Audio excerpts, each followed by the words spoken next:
தமிழர் வீரம், தமிழர் கலாச்சாரம், தமிழர் பண்பாடு,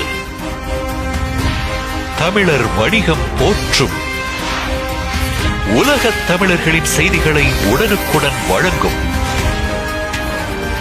சுதேசி இணையதள தொலைக்காட்சி. அன்புடையர் வணக்கம். நான் அண்ணாச்சி பேசுகிறேன். யூடியூப் வாசகர்னாலும் சரிதான், ஃபேஸ்புக் வாசகர்னாலும் சரிதான், வாட்ஸ்அப் நண்பர்கள்னாலும் சரிதான். ஒன்றை புரிஞ்சுக்கிடுங்க. நேற்றைய தினம் முந்தா நாள் நேற்று 2 நாள் தமிழ்நாடு வியாபாரி சங்க பேரவை போராட்ட களத்தில் இருந்தது. தாங்கள் அறிவீர்கள். ஆமாம், அந்த போராட்டம் ஏன் எதுக்கு எல்லாருக்குமே தெரியும். ஆனால் அதை பற்றி நம்ம சிந்திக்கிறதுக்கு ரொம்ப கஷ்டப்படுறோம். அந்த போராட்டத்தினால பாதிக்கப்பட்ட குடிமகன்கள் கூட அந்த போராட்ட காலத்துக்கு வர்றதுக்கு பயப்படக்கூடிய ஒரு சூழ்நிலை இன்னைக்கு சுதேசி தொழில் செய்யக்கூடிய அத்தனை பேருக்கும் அந்த மிரட்டல் இருக்கு. ஆமாம், ஒழுங்காயிரு இல்லைன்னா இடிச்சிருவேன், ஒழுங்காயிரு இல்லைன்னா ஃபைன் போட்டுருவேன். அம்மா, அப்படி இந்த அதிகாரிகளால் மிரட்டப்படக்கூடிய அவல நிலைக்கு நாம் வந்துட்டோம். கடையில் போர்டு வச்சிருக்கா, அரை அடி முன்னாடி வந்துட்டு 5000 ஃபைன் கட்டு இல்லைன்னா இடிச்சிருவேன். முந்த நாள் நடந்த சம்பவம் அதுதான். 5000 ரூபா, 2000 ரூபா, 3000 ரூபா, அகப்பட்ட அளவுக்கு அபராதம்.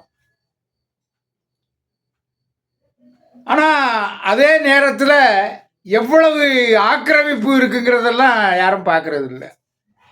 ஒரு கடைக்காரன் ஒரு 10க்கு 10 ஒரு கடையை வச்சு வியாபாரம் பண்ணுறவனுக்கு அவ்வளவு கெடுபிடி. ஆனால் சாலையோர கடைகள், போக்குவரத்து நெரிசலை பண்ணுறவங்க, அரசியல்வாதி பின்பலத்தில், அதிகாரிகள் பின்பலத்தில் நடக்கிற அந்த ஆக்கிரமிப்புக்கு ஒன்றும் நம்மளும் அதை வச்சு எவ்வளோ நாளாக சொல்லிக்கிட்டு இருக்கோம். எத்தனையோ போராட்டம் நடத்தியிருக்கோம். அதை பற்றி யாருமே அதை பேசலை. ஆனால் இனிமேல் அதை சிந்திப்பாங்க. ஏன்னா இந்த முதலமைச்சர் அவர்கள் 5000 ரூபா கொடுத்தாங்க. அன்னைக்கே அடுத்த நாளே 5000 ரூபா வசூல். கும்பகோணத்துலேருந்து எனக்கு அண்ணாச்சி ஒரு ஆள் ஃபோன் பண்ணாங்க, மின் கட்டணத்தை உயர்த்திட்டாங்க அப்படின்னு. அது மட்டும் இல்லை, மக்கள் கவனத்திற்கு வர வேண்டும். நீங்கள் வாங்க,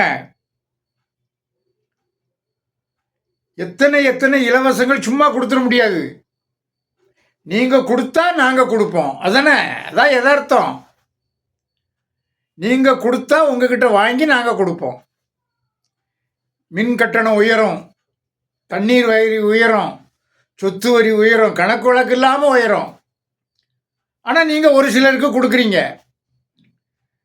நல்லவன் சம்பாதிச்சு நாரவாயன் தும்பான்னு ஒரு கதை உண்டு. ஆமாம், அப்படி ஒரு பழமொழி சொல்லுவாங்க. அதை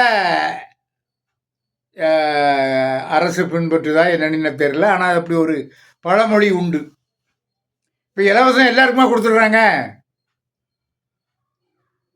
ஆனால் வரி எல்லாரும் கட்டுறோம், வரி எல்லாரும் வசூல் பண்ணி கொடுக்குறோம்.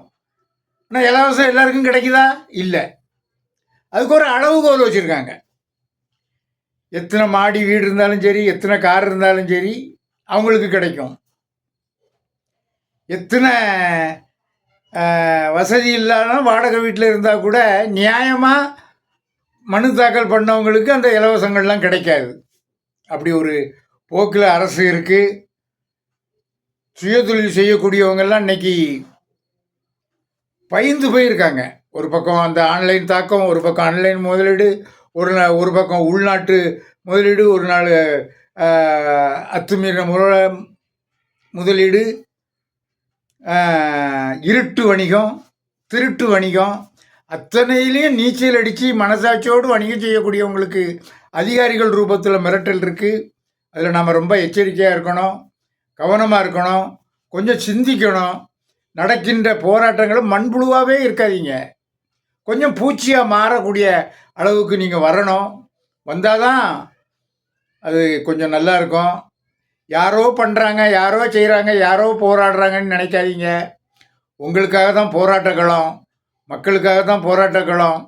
இன்னும் ஒவ்வொரு கடைகள்லையும் பல ரெய்டுகள் இருக்குது. ஏன்னா எல்லா வியாபாரமும் திருட்டு வியாபாரம் தானே நடக்கு. அண்டை மாநிலத்தில் ஓப்பன் மார்க்கெட்டில் நடக்கிற பான்பராக்கு புகையில பொருட்கள் தமிழ்நாட்டில் திருட்டு வியாபாரம்.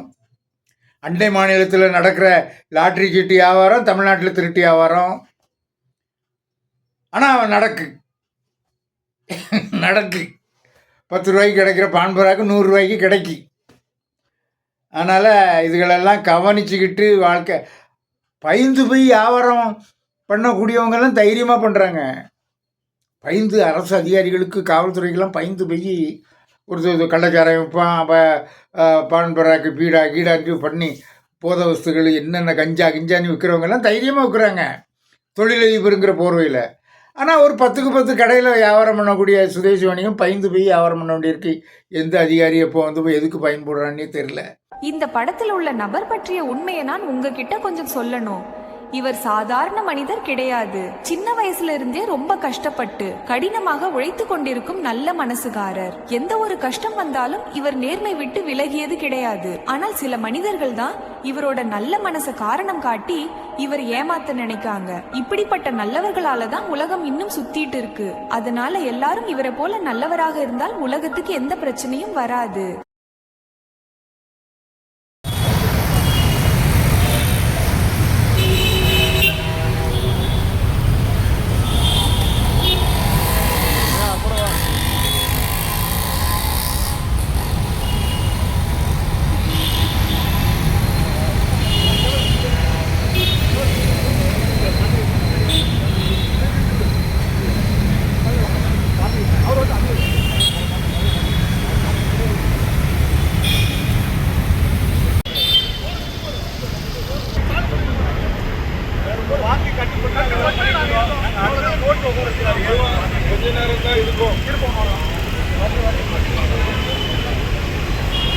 இதை விட எங்களை அசிங்கப்படுத்த வேண்டிய அரசு பார்த்துக்கிட்டாங்க.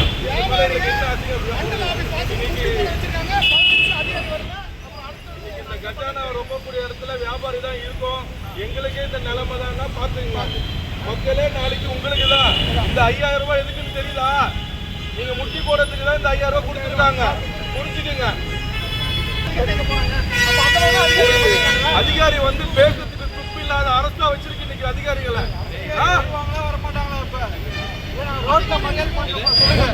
பத்து நிமிஷம் முட்டி போட்டு மரியாதை கொடுத்து நாங்க இருக்கோம். காவல்துறைக்கு பதிவு கொடுத்து கண்ணியமா நாங்க இருக்கோம். இன்னும் வரணும் அப்படின்னு அர்த்தம். அப்புறம் அரசாங்கம்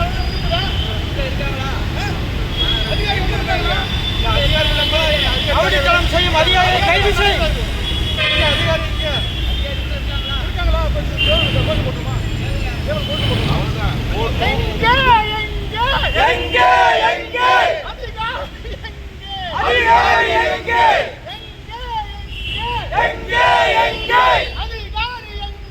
அதிகாரி எங்கே? முட்டி போடவா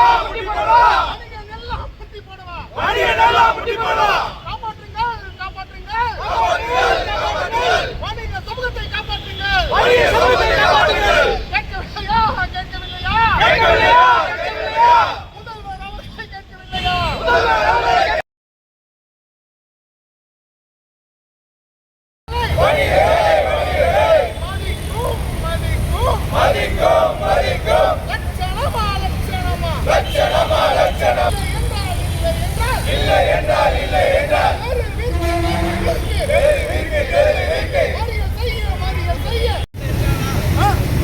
அதிகாரி உள்ள இருக்காங்களா? அதிகாரி நம்ம செய்யும் அதிகாரிகளை கைது செய்யும். அதிகாரி இருக்காங்களா?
ஏழைக்கு எதிர்வானுங்க நம்மள. சின்ன பூக்கடை, இளநீ கடை, கூறு கட்டு இருக்கிற அதை எடுக்க வேண்டாம், அத்தனையும் எடுங்க. எத்தனை அரசியல்வாதிகள் இந்த ஏரியாவில் ஆக்கிரமிச்சு நான் லிஸ்ட் கொடுக்குறேன், எனக்கு தெரியும். நம்ம பையன் அவங்கள எடுங்க. அதுக்கப்புறம் எங்ககிட்ட வாங்க, நானே வந்து ஸ்பேனரு நெட்டெல்லாம் எடுத்து நானே கழட்டி கொடுக்குறேன். நான் இல்லைன்னு சொல்லலையே. அது எப்படி சார் ஒரு கண்ணுக்கு சுண்ணாம்பு ஒரு கண்ணுக்கு வேணும்? நியாயமா சார்? எங்களுக்கு ஓட்டு உரிமை இல்லையா? இல்லை நாங்கள் தீண்ட தகவலை ஒழிஞ்சு வச்சிங்களா? இந்த சமுதாயத்தில் வியாபாரம் செய்யணும் தீண்ட தகவலா? அவனை ஒரு நவீன ஷெட்யூல் கேஸ்ட் ஆகிட்டீங்களா? எல்லாம் சேர்த்துருங்க. வியாபாரி குற்றவாளியாக பார்க்குறாங்க. இல்லைன்னா ஒரு ரிசர்வ் தொகுதி எங்களுக்கு ரிசர்வ் ஆக்கிருங்க. நாங்கள் தான் எதுக்காக வியாபாரி கொள்ளடிக்கிறோம், வியாபாரி ஃபைனை போட்டாங்களே கொரோனாவில். மாஸ்க்கு கஸ்டமர் போடல, வியாபாரி ஃபைன். இந்த நியாயம் எங்கேயா இருக்குமா? யாருமே வாழ்ந்திருக்க முடியாது. அரசாங்கனால ஒன்றும் முடியாது. ககன் கிச்சன் பேடி இருக்கும்போது நான் சொல்லிட்டு இருக்கேன், ஒரு கேவரில் பிளாஸ்டிக் கவர் பிடிக்கிறீங்க, ஏன் டயர் பிடிக்க வேண்டியதுதானே? ஆந்திராவில் கடத்திட்டு அது தெரியாது உங்களுக்கு? என்னைக்காவது பண்ணிருக்கீங்களா சார்? வந்து காலைல தொடர்ந்து 1000 ரூபாய் ஃபைன் கேட்டா டார்கெட். எவனே நிம்மதியாக வாழ விட்றீங்களா சார்? ஒரு வியாபாரியை இன்னைக்கு கடை திறந்து நம்ம இன்னைக்கு சம்பாரிச்சு இன்னைக்கு வீட்டுக்கு போய் நிம்மதியாக வாழ விட்றீங்களா சார்? ஃப்ளைங் ஸ்குவாடு 3 ஸ்குவாடு போட்டுறீங்க. ஃப்ளைங் ஸ்குவாடு 1, இவங்க ஸ்குவாடு 1, ஸ்பெஷல் டீம் 1, 3 கார்பரேஷன். காலையில் ஒருத்தர் வருவார் 5000, மதியானம் ஒருத்தர் வருவார் 5000, நைட் ஒன்றா 5000. அதான் பண்ணுமா? காலையில் நைட்டு நாங்கள் 5000 பிரதமர் சுதேசின்ற எதுக்கு பிரதமர் சுதேசின்ற எதுக்கு சொல்றாரு சார்? எங்கெல்லாம் வெளில டீ மாட்ட மட்டும் ஆளாக்க போறீங்க, அதெல்லாம் பண்ண போறீங்க. ஜெஃபர்ஸ் அமேசான் ஆளாக்க அதெல்லாம் பண்ண போறீங்க. சொல்லிடுங்க, எவனும் வியாபாரம் செய்யாத டென்சோசிக்கில் போய் மூட்டையை தூக்குங்க, அடிமை வேலை செய்யுங்க. எவனும் கடை சொல்லிடுங்க, நாங்கள் போயிடுறோம். அடிமை வேலை செய்யதான் இந்த தமிழக அரசாங்கம் ஊதி நாங்கள் போயிடுறோம். சொல்லுங்க, நீங்களே பதில் சொல்லுங்க. நான் கேட்டீங்கன்னா நீங்க பதில் சொல்லுங்க, நான் போயிடுறேன். நான் எதுவும் தவறாக கேட்கல. வரி போடுவீங்க. இதுக்கு முன்னாடி டெஸ்ட் பர்ச்சேஸ்னு போட்டு கொள்ள அடிச்சு தினமும் ஏதாவது. வணக்கம், நான் அருண்குமார், தலைமை ஒருங்கிணைப்பாளர், தமிழ்நாடு வியாபார சங்க பேரவை. இன்றைய தினம் நேற்று வலசரவாக்கம் ஆலோசனை பகுதியில் நடந்த வணிகர்கள் நடந்த அநீதியை தட்டி கேட்டு இன்றைக்கி ஒரு முற்றுகை ஆர்ப்பாட்டம் நடத்தியிருந்தோம். அதாவது என்ன காரணம் எதுன்னு சொல்லாமல் வணிகர்களை மிரட்டி 5000லேருந்து 15000 ஃபைன் போட்டிருந்தாங்க. அந்த குறிப்பிட்ட ஸ்லிப்பில் அதற்கான காரணமும் தெரிவிக்கப்படல. அதனால் இன்றைக்கி வந்து கண்ணை கட்டி இன்றைக்கி ஒரு ஆர்ப்பாட்டம் நாங்கள் நடத்தியிருந்தோம். மதிப்பிற்குரிய நொளம்பூர் ராஜன் அவர்கள் சேர்மன் அவங்க வந்து எங்களை கூப்பிட்டு பேச்சுவார்த்தை நடத்தியிருக்காங்க. வணிகர்கள் சொல்கிற கோரிக்கை அத்தனையும் நாங்கள் ஏற்றுக்கொண்டு சொல்கிற ஒரு உறுதிமொழியை கொடுத்துருக்காங்க. எங்களுடைய முதல் கோரிக்கை என்னென்னு கேட்டிங்கன்னா, சாலையோரத்தில் இருக்கிற மொத்த வியாபாரம் செய்யும் கடைகளை அகற்றாமல், அதாவது மொத்த வியாபாரம், மீண்டும் சொல்கிறேன், ஒரு 100 மூட்டை வெங்காயத்தை கொட்டி விற்கிற, தக்காளி கொட்டி விற்கிற போக்குவரத்து இப்போ அதிகரிச்சிருக்கு. அவர்களை எதுவும் கட்டுப்படுத்தாமல் முறையாக தொழில் வரி, வாடகை, கரண்ட் பில் கட்டி வணிகம் செய்கிறவங்களை துன்புறுத்துறது எந்த விதத்தில் நியாயம் என்ற ஒரு கேள்வியை எழுப்பியிருக்கோம். நேற்று வந்து இந்த ரேஷன் கடைக்கு, அதாவது மகளிர் உரிமை தொகை 5000 கொடுத்தது எங்ககிட்ட வாங்கி கொடுத்தீங்களா அப்படின்ற ஒரு கேள்வி வந்து வணிகர் மத்தியில் பரவலாக இருந்தது. அதனால் அந்த கேள்வி அவர்கிட்ட எழுப்பியிருந்தோம். அதனால் சம்மந்தப்பட்ட அதிகாரிகளை கூப்பிட்டு விசாரித்து இனி வணிகர்களுக்கு நாங்கள் எந்த தொந்தரவும் செய்ய மாட்டோம். அப்படி ஏதாவது இருந்தால் கூட, ஏதாவது என்ஃபோர்ஸ்மெண்ட் பண்ணுறது, ஏதாவது நாங்கள் இம்ப்ளிமெண்ட் பண்ணணும்னா கூட முறையாக நாங்கள் நோட்டீஸ் கொடுத்து தான் பண்ணுவோன்ற ஒரு உறுதிமொழியை கொடுத்துருக்காங்க. அதே போல் இந்த என்ஃபோர்ஸ்மெண்ட் வந்து முதல்ல வணிகர்களுக்கு வராமல் ஒட்டுமொத்த என்ஃபோர்ஸ், எப்படி சாலைகளில் யார் யார் ஆக்கிரமித்து விதிகளை மீறி வணிகம் செய்கிறவர்கள்ட்ட முதல்ல போயிட்டு அப்புறம் தான் வணிகர்கள்ட்ட வருவன்ற ஒரு விஷயத்தை நாங்கள் சொல்லியிருக்காங்க. இல்லைன்னா வியாபாரிகள்கிட்ட ஒரு கேள்வி எழுப்போம். ஏன்னா நம்ம முறையாக வணிகம் பண்ணுறோம், முறையாக எல்லாமே செய்கிறோம், நம்மகிட்ட எதுவும் இவ்வளோ தகாமல் நடந்துடும், அவங்க மற்ற முறையற்ற வணிகம் செய்கிறவர்கள்ட்ட வந்து சாஃப்ட் கார்னர் ஏன் பார்க்குறன்ற ஒரு கேள்வி எழும்புது. அந்த கேள்விக்கு வலசரவாக்கம் மாநகராட்சி ஒரு முற்றுப்புள்ளி வைக்கும். வலசரவாக்கம் மாநகராட்சி தமிழ்நாட்டுக்கு ஒரு முன்னுதாரணமாக இருக்கும் நாங்கள் நம்புகிறோம். மதிப்பிற்குரிய சேர்மன் அரசு செய்வேன் உறுதிமொழி கொடுத்துருக்காங்க. வாழ்க சுதேசி வணிகம், வளர்க சுதேசி வணிகம். 100 மூட்டை வெங்காயம் கொடுத்துருக்கவங்க, 100 பெட்டி தக்காளி இருக்கிறவங்கலாம் ஃபுல்லாக அதிகமாகிடுச்சு, அதை எடுங்கன்னு இதுவரையும் மனு கொடுத்துருக்கேன். ஒரு ஆக்ஷன் சரிங்களா? ஒரு நாளும் அதை மதிச்சதே இல்லை. இன்னும் பார்த்தீங்கன்னா என்ன சொன்னாங்கன்னா, என்ஃபோர்ஸ்மெண்ட் சொன்னாங்க. அதாவது 2 வருஷத்துக்கு முன்னாடி இந்த மெட்ரோ ட்ரெயினுக்காக ஒரு என்ஃபோர்ஸ்மெண்ட் அந்த ரோட்டில் பண்ணாங்க. அப்போ இங்கே இருக்கவங்க வந்து என்கிட்ட அப்பயும் நான் போராட்டம் வந்து அப்போ குப்பை வச்சு கடையில் இடிச்சாங்க. அப்போ நீங்கள் இடிக்கக்கூடாது. அப்போ வந்து மதிப்புக்குரிய கவுன்சிலோட கனவுலாம் அவங்க சொல்லுங்கள், நீங்கள் மறுபடி சம்மன் கொடுக்கலாம் கேட்டால் சம்மன் கொடுக்கலாம். சம்மன் கொடுத்து சம்மன் பண்ண கையில் வாங்க கேட்டால் எதுவுமே வாங்கினா அது நின்றுச்சு. 2 வருஷமா எந்த பிரச்சனையும் இல்லை. நாங்கள் முறையாக கடை வச்சுருக்க வருகிறது. கொரோனாவுக்கு அப்புறம் தமிழ்நாடு கொடுக்க இங்கே சென்னை நகராட்சியில் நேற்று மதியம் 12 மணிக்கு ஒரு கடை வந்து தண்ணீர் கலந்து இந்த மாதிரி கடைகளை நினைப்பி அந்த ஃபைன் போடுறோம். இந்த கடையை சரிங்களா? அப்போ நம்ம போய் கேட்கும்போது ஒரு கடைக்கும் ஒரு மாதிரியான ஃபைன். ஒரு ஸ்லிப் கொடுத்துருக்காங்க, ஒரு கடைக்கு 5000, ஒரு கடைக்கு 15000. அந்த ஸ்லிப்பை கூட போட்டு போயிட்டாங்க. ஏன்னா நீங்கள் இங்கே வந்து போயிருக்கீங்க, நாங்கள் மிரட்டாங்க, அது ஒன்று சொன்னாங்க. சரி சொல்லிட்டு நேற்று நான் வந்து அங்கிருந்து நேற்று மாநில வந்தேன். காலையில் அரசு அந்த இடம் போட்டுருக்கு, அது வியாபாரம். விழிப்போடு இருப்போம், எழுச்சியோடு இருப்போம், உணர்வுபூர்வமாக இருப்போம். அண்ணாச்சி முத்துக்குமார் என்றும் உங்களுக்காக.